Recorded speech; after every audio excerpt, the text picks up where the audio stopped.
little indiscriminate in their targets and were causing widespread civilian damage. Some dropped their bombs early and some late. Daylight bombing guaranteed success. The Spitfires and Hurricanes had caused the Germans to change to nighttime raids. To many of the lads it seemed despicable and underhand that the Germans were hitting their families. That was not right.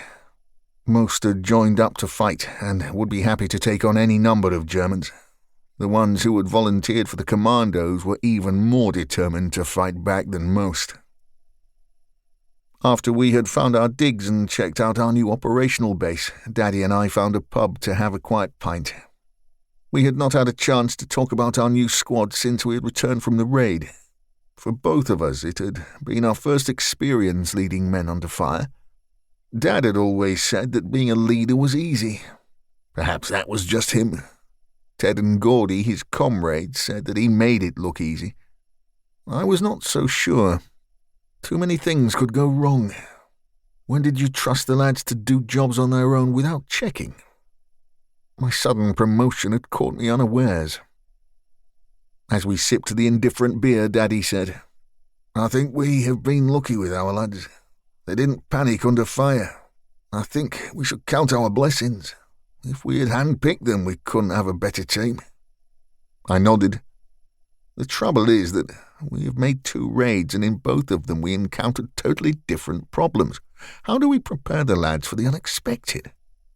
The Corps have done that, Tom, giving us seemingly impossible tasks like getting from Oswald Street to Poole without money, having to find our own digs, find our own food. You were in the regulars like I was. We were told when to eat and when to do spud bashing. Our lads have to think for themselves. It breeds the right spirit. I'll tell you what will make a difference. If they could speak a little of the local lingo. I mean, it stands to reason that we will be operating where they don't speak English. Then teach them. You speak French and a bit of German. I'm no teacher. No, you're a corporal in the Commandos. You would be able to show them how to strip a colt, wouldn't you? Yes, but then it is the same with French. Teach them what you know. I wouldn't mind learning a few words too. Consider it part of our training regime, eh? Well, if you think it will do any good. He grinned and downed the beer. I reckon we are going to be behind enemy lines more than we're at home. It will help, believe me. The next day we were marched to a cinema in the town. It had been closed for the duration. Outside stood a dozen redcaps. We piled in, wondering what this was about. Sergeant Major Dean roared, "Attention!" We all stood.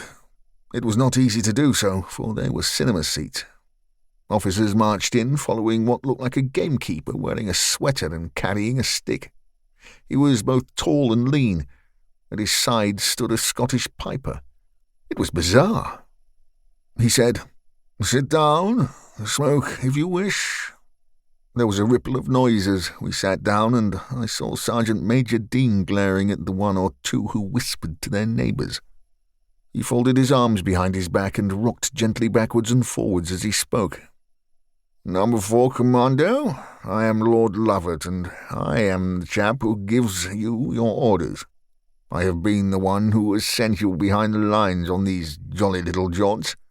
Number 4 Commando is mine, and I want it to be the best.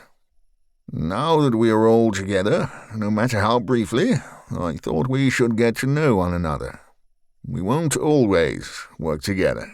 That isn't the Commando way, but you will find that I am not a staff officer who sits on his backside sending others to do his bidding."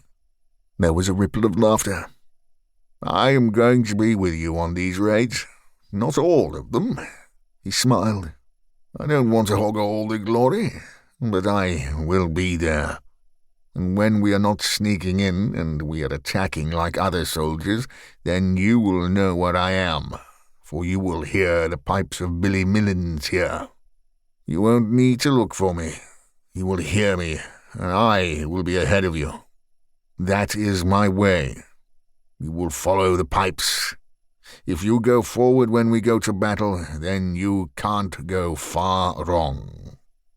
Despite the glares from Sergeant Major Dean, everyone cheered.